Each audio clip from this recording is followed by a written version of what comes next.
زمانے قدیم کی بات ہے، ایک دور دراز علاقے میں زاہد نامی نوجوان اپنے والد ناصر کے ساتھ ایک ہی گھر میں زندگی بسر کر رہا تھا۔ ان کی گزر بسر ایک چھوٹی سی دکان پر تھی جہاں وہ دن بھر محنت کرتے۔ گھر میں صرف وہ دونوں ہی تھے اور ان کا سہارا بھی ایک دوسرے کے سوا کوئی نہ تھا۔ رات کے وقت جب وہ گھر میں بیٹھتے تو ناصر اکثر اپنے بیٹے کو نصیحت کرتا، بیٹا، موت کا کوئی وقت مقرر نہیں، اگر میں دنیا سے چلا بھی گیا تو یاد رکھنا تم اکیلے نہیں ہو، اللہ ہمیشہ تمہارے ساتھ ہے۔ کاروبار اللہ کے بھروسے پر چلایا کرو کیونکہ دکان محض ایک وسیلہ ہے، اصل راز اللہ کی رضا میں ہے۔ ہمیشہ ایمانداری اور سچائی کو اپناؤ، چاہے اس کی قیمت تمہیں اپنا سارا مال ہی کیوں نہ چکانی پڑے، اور بندوں کے ساتھ نرمی سے پیش آنا کیونکہ اللہ تمہیں اس وقت سہارا دے گا جب تمہیں کوئی سہارا دینے والا نظر نہیں آئے گا۔ زاہد نے باپ کی باتیں سن کر پریشان ہو کر کہا، بابا، اللہ نہ کرے کہ آپ مجھے چھوڑ کر جائیں، اگر آپ نہ رہے تو میں کیا کروں گا؟ ناصر نے بیٹے کے سر پر شفقت بھرا ہاتھ رکھا اور مسکرا کر کہا، بیٹا، یہی تو میں کہہ رہا ہوں، میرا جانا یقینی ہے، لیکن تمہیں کبھی اکیلا محسوس نہیں ہوگا اگر تم اللہ پر بھروسہ رکھو گے، وہی تمہارا نگہبان ہے، اور اگر اس پر یقین رکھو گے تو کبھی ناکام نہیں ہوگے۔ باپ کی نصیحت سن کر زاہد کے دل میں ایک سوال اٹھنے لگا، اگر میں محنت کروں، ایمانداری اختیار کروں اور لوگوں کے ساتھ نرمی برتوں تو پھر اللہ پر بھروسے کا کیا مطلب؟ آخر سب کچھ تو میرے ہی عمل سے ہوتا ہے۔ یہ سوچ کر وہ اکثر اپنے باپ کی باتوں کو نظر انداز کر دیتا، مگر زاہد کو کیا معلوم تھا کہ اللہ اسے ایسا نظارہ دکھانے والا ہے جو اس کی زندگی ہمیشہ کے لیے بدل دے گا۔ وقت گزرتا رہا اور پھر وہ دن آ گیا جس کا ناصر ہمیشہ ذکر کرتا تھا۔ وہ دنیا سے رخصت ہو گیا۔ اب حقیقت یہ تھی کہ زاہد کے پاس اللہ کے سوا کوئی نہ تھا۔ جب وہ دکان پر جاتا تو ہر چیز اسے باپ کی یاد دلاتی، گھر لوٹتا تو تنہائی اس کا انتظار کر رہی ہوتی۔ چار دیواری میں اب صرف وہی رہ گیا تھا اور اس کے دل میں باپ کی باتیں گونجتی رہتے جنہیں وہ کبھی سنجیدگی سے نہیں لیا کرتا تھا۔ باپ کے بغیر زندگی مشکل تو تھی مگر جیسے تیسے گزر رہی تھی۔ زاہد نے خود کو کام میں مصروف رکھا مگر تنہائی کا احساس کبھی ختم نہ ہوا۔ کچھ وقت بعد اسے دکان کے لیے سامان لینے دوسرے شہر جانا پڑا۔ یہ پہلا موقع تھا جب وہ باپ کے بغیر اتنا دور جا رہا تھا، مگر کاروبار کی مجبوری تھی، اس لیے ہمت کرنی پڑی۔ اسے کیا معلوم تھا کہ یہ سفر اس کے دماغ کو جھنجھوڑ دے گا، اس کی سوچ کو ہلا کر رکھ دے گا۔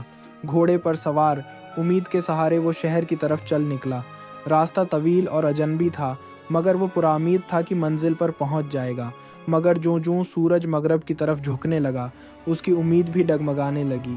شام ڈھل گئی، اندھیرا پھیلنے لگا اور زاہد پر تھکن سوار ہونے لگی۔ مشکل یہ تھی کہ جو کھانے پینے کا سامان وہ ساتھ لایا تھا وہ بھی خشک صحرا میں ختم ہو چکا تھا۔ اب پیاس اور بھوک نے جسم کو کمزور کر دیا تھا مگر اس سے بھی زیادہ خوف اور ڈر نے اسے گھیر لیا تھا۔ یہ وہ وقت تھا جب اللہ نے اپنی قدرت کا نظارہ دکھانا تھا۔ رات کے سناٹے میں دور کہیں گھنے جنگل سے بھیانک آوازیں آ رہی تھیں، جیسے کوئی وحشی درندہ گھات لگائے بیٹھا ہو۔ گھوڑا بھی بے چین ہو چکا تھا، قدم ڈگمگانے لگے تھے جیسے وہ بھی خطرے کو محسوس کر چکا ہو۔ زاہد نے ارد گرد نظر دوڑائی مگر ہر طرف بے رحم تاریکی تھی۔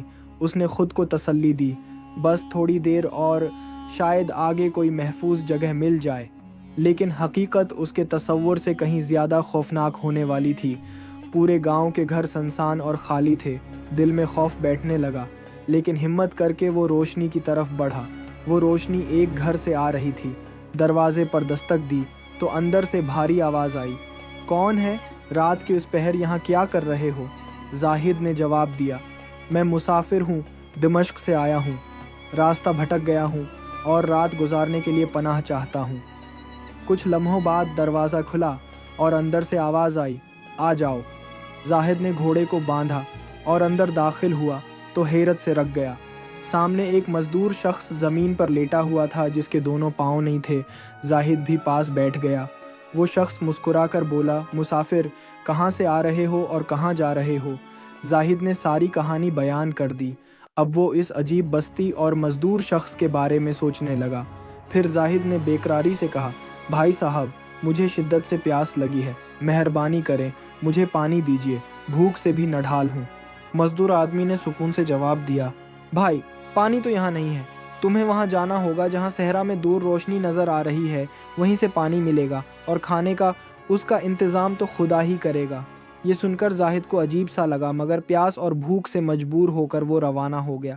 بوجھل قدموں سے وہ روشنی کی طرف بڑھا۔ قریب پہنچا تو دیکھا کہ ایک پرانی جھونپڑی ہے اور اندر سے کوئی شخص آہستہ آہستہ کچھ بول رہا ہے، جیسے خود سے باتیں کر رہا ہو۔ یہ دیکھ کر زاہد کے دل میں خوف پیدا ہوا اور کہنے لگا، اب یہ کون سی مخلوق ہے؟ ہمت کر کے اس نے جھونپڑی کے دروازے پر آواز دی۔ اندر سے آواز آئی، ہاں بولو، مجھے یقین ہے تمہیں پانی چاہیے۔ زاہد حیران رہ گیا، مگر فوراً بولا، ہاں ہاں مجھے پانی چاہیے۔ اندر سے آواز آئی، پھر اندر آ جاؤ۔ زاہد نے ساری ہمت اکٹھی کی اور ڈرتے ڈرتے اندر داخل ہوا، اور جب دیکھا تو سکون کا سانس لیا۔ سامنے ایک بزرگ شخص نماز پڑھ رہا تھا۔ کم از کم یہ کوئی جن یا عاصب نہیں تھا، اتنا تو اسے یقین ہوا۔ بزرگ نے نرمی سے کہا، بیٹا، جب انسان کا اللہ پر بھروسہ کمزور ہو جائے تبھی وہ راستے بھٹکنے لگتا ہے۔ پھر اشارہ کر کے کہا، وہاں پانی کا مٹکا رکھا ہے، اٹھاؤ اور چلے جاؤ۔ زاہد نے مٹکا اٹھایا اور چل پڑا، مگر بزرگ کی باتیں اس کے دل میں گونجنے لگیں۔ یہ شخص کیسے جانتا تھا کہ میرا اللہ پر بھروسہ کمزور ہے؟ اس سوچ نے اسے بے چین کر دیا، مگر وہ خاموشی سے واپس چلنے لگا۔ راستے میں اس نے سوچا، یہیں پانی پی لوں تاکہ پیاس کی شدت کم ہو جائے، مگر پھر ایک خیال آیا، مزدور آدمی بھی تو پیاسا ہوگا، تھوڑا ہی فاصلہ رہ گیا ہے، وہاں جا کر دونوں پی لیں گے۔ یہ سوچ کر وہ تیز قدموں سے چلنے لگا، مگر جیسے ہی وہ گھر کے قریب پہنچا، اندھیرے میں دروازے سے ٹکرا گیا اور زمین پر گر پڑا۔ ساتھ ہی مٹکا بھی ٹوٹ گیا اور سارا پانی بہہ گیا۔ یہ دیکھ کر زاہد کو شدید غصہ آیا، مگر اس نے خود کو قابو میں رکھا۔ دل ہی دل میں خود کو کوستا ہوا اندر گیا۔ مزدور شخص نے نرمی سے پوچھا، کیا پانی نہیں ملا؟ زاہد نے جھنجھلا کر جواب دیا، نہیں، مجھ سے مٹکا گر گیا۔ پھر تھکے ہوئے لہجے میں بولا، بھائی، اب مجھ میں مزید بات کرنے کی طاقت نہیں، اگر پانی ہو تو بس اتنا دے دو کہ سانس لے سکوں، باقی جو ہوگا دیکھا جائے گا۔ مزدور آدمی نے آسمان کی طرف ہاتھ اٹھائے اور دعا کی، اے اللہ، اگر واقعی یہ شخص بھوکا اور پیاسا ہے تو میرا مدد کر تاکہ میں اس مسافر کی مدد کر سکوں۔ زاہد کو غصہ آیا مگر خاموش رہا۔ دل میں کہنے لگا، اب یہ کم عقل کیا کر رہا ہے؟ یہ کیسے ممکن ہے کہ کوئی اس سنسان جگہ ہماری مدد کو آئے؟ چند لمحے بعد دروازہ کھٹکھٹایا گیا۔ زاہد چونک گیا، یہ کون ہو سکتا ہے؟ مزدور شخص مسکرا کر بولا، جو بھی ہے، تیرے لیے پانی اور کھانے کا بندوبست لے کر آیا ہوگا۔ یہ سن کر زاہد حیرت میں پڑ گیا، یہ آدمی ایسی باتیں کیوں کر رہا ہے؟ اس نے دروازہ کھولا تو وہی بزرگ شخص کھڑا تھا۔ مسکراتے ہوئے بولا، تم سے ایک مٹکا بھی نہیں سنبھالا گیا، یہ لو پانی اور کھانا، اور ہاں، گھوڑے کے لیے بھی پانی رکھ دیا ہے۔ تمہیں تو صرف اپنی پڑی ہے، جانور کا بھی تو خیال رکھا کرو۔ زاہد حیران رہ گیا، یہ دونوں تو ایسے باتیں کر رہے ہیں جیسے سب جانتے ہوں، مگر بھوک اور پیاس نے اسے سوچنے کا موقع نہ دیا۔ جلدی سے پانی پیا اور کھانے پر ٹوٹ پڑا۔ جب سیر ہو گیا تو سوالات ذہن میں ابھرنے لگے۔ وہ مزدور شخص کے قریب گیا اور بولا، بھائی صاحب، ایک بات پوچھنی ہے، اگر برا نہ مانے۔ مزدور شخص نے نرمی سے کہا، ابھی نہیں، پہلے مجھے تھوڑا پانی دو، بہت پیاس لگی ہے۔ زاہد نے جلدی سے پانی دیا اور خود بھی ٹکاؤ لے گیا، یہ سوچتے ہوئے، یہ کون لوگ ہیں جو اتنی عجیب باتیں کرتے ہیں؟ زاہد نیند کی شدت سے سو گیا۔ صبح آنکھ کھلی تو دیکھا مزدور آدمی نماز میں مشغول تھا۔ وہ خاموشی سے اپنی جگہ بیٹھ گیا۔ نماز ختم ہوئی تو وہ پھر بول پڑا، بھائی صاحب، اب تو میرے سوالوں کے جواب دے دیں۔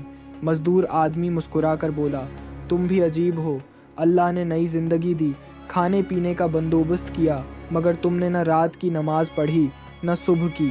یہ سن کر زاہد شرمندہ ہوا، فوراً وضو کر کے نماز پڑھی، پھر گھوڑے پر سامان رکھا اور چلنے لگا۔ مزدور شخص نے آواز دی، پوچھ لو جو پوچھنا ہے۔ زاہد نے حیرانی سے کہا، یہ بستی خالی کیوں ہے؟ مزدور بولا، یہاں بارش میں پانی بھر جاتا ہے، لوگ عارضی طور پر اوپری علاقوں میں چلے جاتے ہیں۔ تو پھر تم کیوں رکے ہو؟ زاہد نے پوچھا۔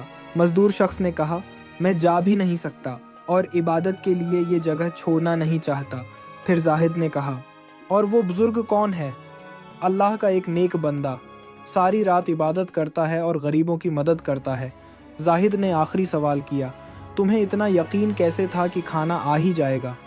مزدور ہنسا، اگر مالک سے نہیں مانگوگے تو کس سے؟ تمہاری تو پہلی رات تھی، میں 1 سال سے یہاں ہوں اور ہر وقت اللہ انتظام کر دیتا ہے۔ ایک بھی دن اللہ نے مجھے بھوکا نہیں رکھا، صرف کل رات تمہاری وجہ سے مجھے کھانا دیر سے ملا۔ پھر وہ بولا، اللہ پر بھروسہ رکھو۔ جب تم نے صحرا میں اللہ کو پکارا تو گھوڑا ڈر گیا۔ یہ مصیبت نہیں، رحمت تھی۔ جہاں تم نے رات گزارنی تھی وہاں سے کوئی زندہ نہیں آتا۔ اللہ نے تمہیں بچایا، وہ راستے بنانے والا ہے، چاہے صحرا ہو یا کوئی اور جگہ۔ راستے میں اسے باپ کی باتیں یاد آئیں جو کہتا تھا، اللہ ہی مشکلات دیکھتا اور حل کرتا ہے۔ اللہ پر بھروسہ کرنے والوں کو اللہ وہیں ملتا ہے جہاں کوئی نہ ہو۔ اس واقعے کے بعد زاہد کا یقین مزید پختہ ہو گیا اور وہ ہر کام اللہ پر بھروسہ کر کے کرنے لگا۔ اس کہانی سے ہمیں یہ سبق ملتا ہے کہ اگر ہم اللہ پر کامل بھروسہ رکھیں تو کبھی مایوس نہیں ہوں گے۔ ہماری سوچ محدود ہے مگر اللہ کے فیصلے بے عیب اور حکمت سے بھرپور ہوتے ہیں۔ ہر آزمائش یا تو ہمارے گناہوں کا کفارہ ہوتی ہے یا امتحان یا پھر ہدایت کا ذریعہ۔ لہٰذا صبر کرو، اللہ سننے اور دیکھنے والا ہے۔